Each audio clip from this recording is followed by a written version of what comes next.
Welcome to another episode of Sanford Says. My name is Lisa Holder, Communications Officer for the City of Sanford, and your host for Sanford Says. Today we have another great topic and two wonderful guests. Our topic is Star Spangled Sanford. This is June 30th. I cannot believe summer is here, and our Star Spangled Sanford July 4th event is back. Our guests today are Lisa Jones, Parks and Recreation Director for the City of Sanford, and Sergeant Zach Glenn with the Sanford Police Department. And they're both here today to talk about the event and then what you will expect, what you can expect, and then most importantly too, getting in and out of this event during the on July 4th, because we do expect, shall I say, thousands. Lisa, hi Lisa, hi Sergeant Glenn, how are you today? Doing great, thank you. All right, so let's jump into this, Lisa. What can people expect, and just share what Star Spangled Sanford is about. Right. Well, what everybody can expect is a great time. First and foremost. That is everybody, our residents, their guests coming in, enjoying our great city on such a wonderful weekend celebrating Independence Day. We're so happy that Star Spangled Sanford has returned this year. We look forward to welcoming not only the people who have visited our event before, but people who will be coming to us for the first time. That's right, because we are one of a few cities that are holding the event this year. We are. We do have surrounding cities who are doing a version of an event. Of course, we're focused on ours, and we've adjusted the times a wee bit. Most people are used to coming to us a little early, but would like to let everybody know that our event will begin at 7 p.m. Our sunset celebration begins at 7 p.m. on the Riverwalk in beautiful downtown Sanford. And so what we hope they will do throughout the day is go to their favorite Sanford restaurant, their favorite Sanford establishments, stores, wherever that may be throughout the city, and really support our local merchants. And then after they've had a great meal, come downtown. There will be plenty of great viewing that we'll talk about in just a bit, and join us at 7 o'clock for our entertainment, great family entertainment, lots to see up and down the Riverwalk, basically between Mellonville and the Palmetto Avenue location, if you're familiar with that, right on the water, and it just doesn't get any better. Right, you can't miss it. No. You will not be able to miss No. that. And so you also are going to be having food and drinks at the event too, and not to forget to mention our Fort Mellon Park and splash pad. Yes, absolutely. Hot out. We think it will be another warm summer day, so we hope that when you do make your way down to the Riverwalk and to Fort Mellon Park, of course, we have a beautiful, huge 7-acre park down there, and we're happy to announce that, and of course, that'll be open, the pavilions will be open, but our friends at 327 Gentlemen's Club have so kindly supported the splash pad this year, and so it will be free admittance for all kids. Okay. Yeah, Well, so we're glad to partner with them this year, and they've, like I said, been very generous and support community projects throughout the year. all right. And speaking of partners, I know that we don't do this alone. The City of Sanford is a city event, Correct. and there's a lot of moving parts, a lot of support from the community. Want to share that, Lisa? Some of our other partners that we have. Yeah, I And- sure do. Thanks. We're very lucky to have a number of supporting partners that help us put this on. Like you said, this is not just a city or a one department event. We're glad that Orlando Sanford International Airport is back with us this year. Our great friends at Waste Pro are going to be supporting us this year, and would just like to also mention CP&H Engineers, along with the Wayne Dench Company, and also Wonder Maid, here a local business downtown. They all step up. We never have to ask twice. And they come in and just say, let us know what you need. I do also want to mention our radio partners that we will have this year. And if you're out tuning into these stations, you're going to hear come down to Star Spangled Sanford. So our friends at WMMO, at K92 FM, and at WDBO will all be running spots based on the information we're getting out to our guests for the event. It's very exciting to have them with us this year. Great. Thank you for that. And so Star Spangled Sanford, July 4th on the Riverwalk with a sunset celebration at 7 p.m. Sergeant Glenn, where can people, when they arrive to Sanford, what's the best way to get to where they need to go to this particular area for the firework event? So the best routes are going to be coming in off of either Stairway 46, 1792, Sanford Avenue, Mellonville, anywhere to get you to the Fort Mellon Park area. Like Lisa said, the start time's a little bit later this year for the event, but we do encourage everybody to come down and enjoy the downtown area. So if people want to come a little earlier and get downtown, it would help with the event starting later, the congestion closer to the show start. So the earlier you get down there, the better off you'd be. But the main roads, First Street, 1792, Sanford Avenue, and Melville would be the best routes to come into town. Okay, and then of course we're talking about when it's time to exit, and we have sort of like a bottleneck, so to speak. Yeah. What is the police department recommending folks do? And be patient, I'm sure. Patience is Key. the number one key. Our goals are to push vehicles south and west, away from the downtown. The quicker we can get motorists to large artery roadways that can handle large volumes, the easier it is for everybody, because then the motorists can make a decision on which way they want to travel at that point. Downtown, we're limited to which way we're going to allow people to travel. We're going to, like I said, try to push everybody south, push everybody west, and then once they get onto the major roads, then they can, it may be a longer route home from there, but I think, a longer route means a quicker route home. Right. Just, and the number one, like you said, point is to be patient and stagger your exit, perhaps, because if everybody leaves For at sure. what time do we expect? So it's the fireworks are to begin at 9:15. Correct, Lisa? Approximately. Approximately. And then also, let's touch base and talk about, like, if there's any kind of rain delays. We're going to be sharing information that way, right? Yes, we will have real-time announcements, not only at the event site, but of course we'll be pushing that out on social media as well. We want to keep people as updated as we can be. If we're getting any weather alerts, we know to expect them. It's summer in Florida. Right. But we know that we have a lot of plans in place that we can push through this, and we'll look forward to a great show. It might be a few minutes later, but it'll be well worth it. And so patience is key throughout the whole evening. We want everybody to enjoy it. And Sergeant Glenn and his team have put together a fantastic exit plan. So we just ask everybody to give us a little more time. We expect a lot more attendees, which is a fantastic thing for our town. We want to show them our great show, what a wonderful city we have. So certainly just give us a little more patience, good humor, and we'll get everybody home safely that night. And that's really key. And I think we've done this a time or two, right? How many, what is this year? Do you know, Lisa, how many, you've been with the city close to, is it 30 years, Lisa? Are we still on the air? 32.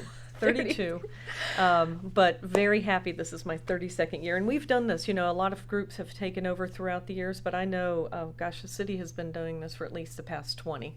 So we've seen this grow and evolve, and we've seen our city grow and evolve, and different plans that we have in place. So we're really excited to showcase, and like I said, it's with any great event, there will be a little congestion, but key is safety and patience, and we will get you home after a great show. And we want people to have fun. Absolutely. Number one, right, Sergeant? For sure. Yeah. Absolutely. And Safe, so, fun. a question about the Riverwalk area and our new extension out there. People may arrive just to see the fireworks. What are we expecting along Seminole Boulevard? Is there anything that we could share with our folks that are listening about? For sure. Seminole Boulevard is still an active construction site. There are some cutouts for parking, like parallel parking spots. Those are approved parking, but outside of that, we would rather people not try to park on the trail. It is a construction site. It's not meant to be parked on, and we really, unfortunately, with the beautification of the trail, it does limit a lot of green space where people used to park. So we ask that people park in the legal parking spots, but don't park in illegal areas. Don't park in construction sites. Don't park in vacant property that is not yours. And make your way downtown and get closer to the event if you can. Right. Okay. Yeah. Good point, Lisa. You want to We do have some a number of great parking areas very close to the main venue. So we want to encourage people to come, of course, to the Hood Avenue lot, which people will recognize, or the courthouse parking lot just to the east of the Seminole County Courthouse. That's a very large area. The municipal lots at First Street in Sanford. There will be some parking along the lots on Sanford Avenue. There's also a municipal lot at First Street and Park Avenue. So there's a lot of parking. I want to stress that it is free parking this year. So you can approach these municipal lots, not have to worry. It will be, of course, first come, first serve. And then once you are safely there, we encourage you to bring your chairs, your blankets. We have fantastic viewing both along the Riverwalk, in Fort Mellon Park, if you bring your chairs and blankets, and also in our grass lot just to the west of the Civic Center that abuts the eastern basin of the viewing area. So people can come out, relax. Those will be areas that you can spend time with your friends and family. There isn't any traffic, no cars, no golf carts are allowed in that area. So it really is just a great picnic zone. All right, and so speaking of golf carts. Yes. So let's talk a little bit about golf carts, and then I'd like to touch base on the boaters. Okay. Please. So what's golf carts? Well, golf carts. We are obviously a golf cart friendly community. We know that a lot of people will utilize them to come into the zone, which is great because it really does save a lot of space. We only ask that golf carts are not allowed into our event footprint for everyone's safety. And that will be noted on a map that we'll share later on with not only the listeners but on our website. Okay. So please, if you're down in the downtown area in your golf cart, anything from First Street to the Riverwalk and Palmetto Avenue to Mellonville, golf carts would not be allowed. So we appreciate everybody's indulgence with that and understanding that just to keep everybody safe, we would ask that you park outside of the zone. Also on the legal side, no rules are changed as far as golf carts and what the rules are for them. Golf carts are not allowed on sidewalks. They're not allowed to cut through anywhere a vehicle is not allowed to go. If there's barricades up, cones up, excuse me, the golf carts need to adhere to those. So okay. Parking in legal parking spots, not on sidewalks. Driving on roadways, not on sidewalks, and not in the event area like Lisa said. Right. So if you're a golf cart owner, you should know this by now and just continue to follow the regulations for everyone's safety. Have fun, number one, but be safe. And so we mentioned about a map. We're going to be putting out parking maps, location maps, Lisa, on our website, sanfordfl.gov, and on our social media. You mentioned social media. Please follow the city's Facebook page. It's a great source of information, especially for these extremely large events that we're holding, public events. Exactly. And that information, as we mentioned earlier, will be continuously updated. The pace will certainly start to pick up between now and our event on Sunday. But follow us on that. We do have our event map posted now. However, that's going to be updated to indicate vendor location, entrance, exits, that sort of thing. And then we'll also be posting some from our friends at the police department to talk about best practices to get in and exit. Okay. For sure. For those that don't, if you're not looking at a map and you just want to visualize it, the areas that are closed to all traffic is going to be Seminole Boulevard from Palmetto all the way to Mellonville. That'll only be for pedestrians. And First Street from Cypress to San Juan. So if you can visualize that in your head without looking at the map, that'll help. Okay, that sums it up so much. But for those of us who are directionally challenged, I guess, and also just they need to see something, or people that don't know our city right off the bat that are coming, we'll because have we the know map. we're going to have visitors coming from across the Central Florida area. We've already had calls from the Palm Coast area down around Melbourne, people who want to come up and visit, which is fantastic. So we want to have that visual aid out there so people can share the map with their friends. This is where we're going. Come along with us. This is where we'll be. So we'll have all that information, as you said, at www.sanfordfl.gov. All right. And the Sanford Facebook page also as well. Now we talked about, we have a beautiful lake, Lake Monroe. We do. We can't mention Star Spangled Sanford without boating, or Sanford without water in the lake. So Well, What- not only is it a great location for a fireworks display, it is a great location to enjoy every day of the year out on a boat, any sort of watercraft. We do have a couple of restrictions going into the event, of course, that we'd like to share.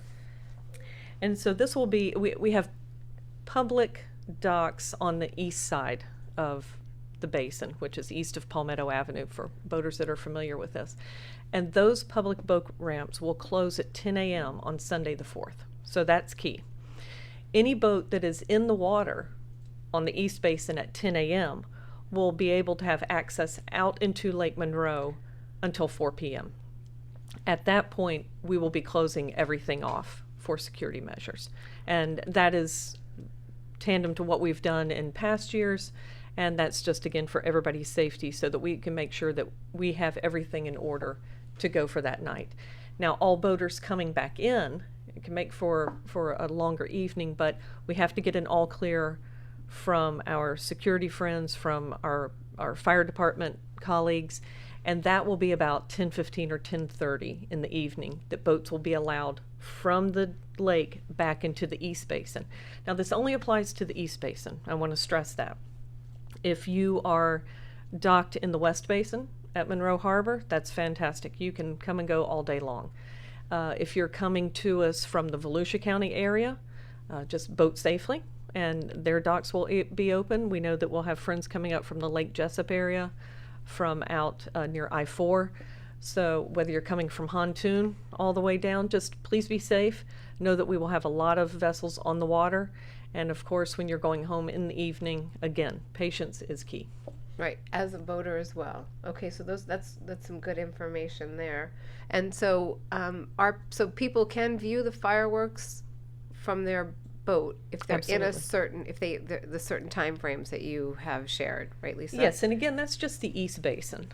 So you have lots of other areas that boats will be coming from. You have the West Basin. Some will remain at the dock in the East Basin, that's fine. But if you would like to go out for a day on the water and you want to come back in, you need to be back in by 4. And also, if you're going to stay out in the lake, we need you out of the basin by 4 p.m. Okay, that's good And information. we will get you back in as safely as possible. That, too, is on our website under Marina information. And want to thank everybody over at Monroe Harbor Marina who really helps us out each year in making sure that we can get everyone in the place. Okay, and then I have a question. So our Sure. merchants and our businesses in downtown Sanford, sometimes we have road closures, but these businesses will still be open during the 4th. Absolutely. And so, yes, Yes. before, after, during. Downtown is open. We hope that everybody comes down. Like I said, visit your favorite Sanford restaurant, discover a new location. But First Street will remain open, Park Avenue, Palmetto, Sanford Avenue. So there won't be any street closures in the downtown corridor. Okay, and as far as accessing, so if you're parking a couple blocks away from the action, walking is the best way. Wear comfortable shoes, obviously. The city, we're not providing shuttle service or anything, are we, Lisa? We don't have shuttles, but we do encourage ride sharing. If you're coming down, bring your carts. We know a lot of people bicycle into the area. So certainly fewer cars the better. If you have an alternative method, we wholeheartedly encourage that. Okay. If you do choose to ride share, I would recommend post fireworks waiting a little bit to call your ride share to come get you, as the traffic, like I said, is going to be pushed west and south. It'll be like a fish upstream trying to get an Uber or a Right. Lyft into town. But the longer you can wait after fireworks, the better off. So again, go visit the downtown area for a little bit and let the traffic die down, and then call your Uber, call your Lyft. Okay. Now, we talk about entertainment. Can we Yes. touch? I know Uncle Sam will be there. Yes. Lisa. Well, it is Star Spangled Sanford, so we're everything is red, white, and blue, and we're very excited about that. We have a great DJ working with us this year. We're very mindful coming out of 2020, and so we want everybody to still be safe. So while we don't have live bands this year, we do have a fantastic DJ, a professional who's coming to us who works with our media partner at Cox Radio. So we're excited to have him on board. And so there'll be great summer tunes all evening. Everybody come out, enjoy, dance. And then along the Riverwalk, we're going to have a few surprises, a lot of family entertainment. You never know what's going to pop up. So stroll along with the family, enjoy something to eat, something to drink, and have your cameras ready. All Cameras, or is it phones anymore? I'm not sure. Probably. Have your device ready. How's that? Yeah. Yeah, exactly. And a flash on, I'm Yes. sure. But yeah, it's an incredible event. Do you want to say anything, any final words, last words here, Sergeant Glenn, about safety, just what we mentioned about coming into the event and Sure. exiting? One of the things we didn't touch on, I believe, is coolers and pets. They are not permitted into the event area, especially pets. Please don't bring your dogs. Dogs don't do very well with the fireworks. They get kind of shaken.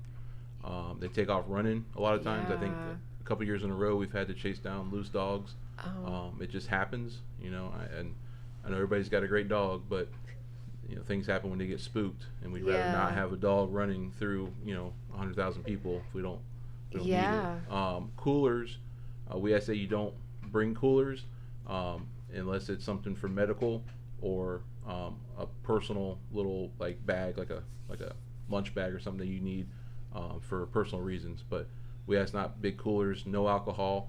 I believe there will be some beverage Yes. vendors in the area, Absolutely. but no outside alcohol permitted in the event. No fireworks, even sparklers. No, cannot bring sparklers. They will be confiscated and destroyed.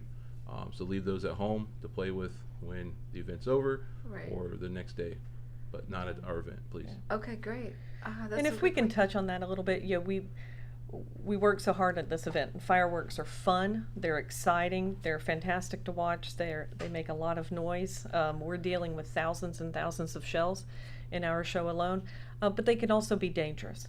So we want families to walk away having a great experience. So if you do have personal fireworks, please leave those at home. We don't want anybody to have a bad experience while they're at Spangled Sanford. We want everybody to have great memories, a great time, and we'll leave it up to the professionals this year to put on a great show for you. Yes, let's do Yeah. that. Yeah. Star Spangled Sanford, July 4th on the Riverwalk. So we'll see you there. Sunset celebration begins at 7 p.m. Stay tuned with the City of Sanford. Listen to the podcast. Share this with your friends and family. We want everybody to be well informed. Have a great time. We're also on social media as well. And save the date. Celebrate the July 4th holiday with the City of Sanford here on the Riverwalk. Thank you for listening. My name is Lisa Holder, Communications Officer for the City of Sanford. You could find this podcast wherever you subscribe to your favorite podcasts and on the city website at sanfordfl.gov. Thank you. Have a great day. Bye for now.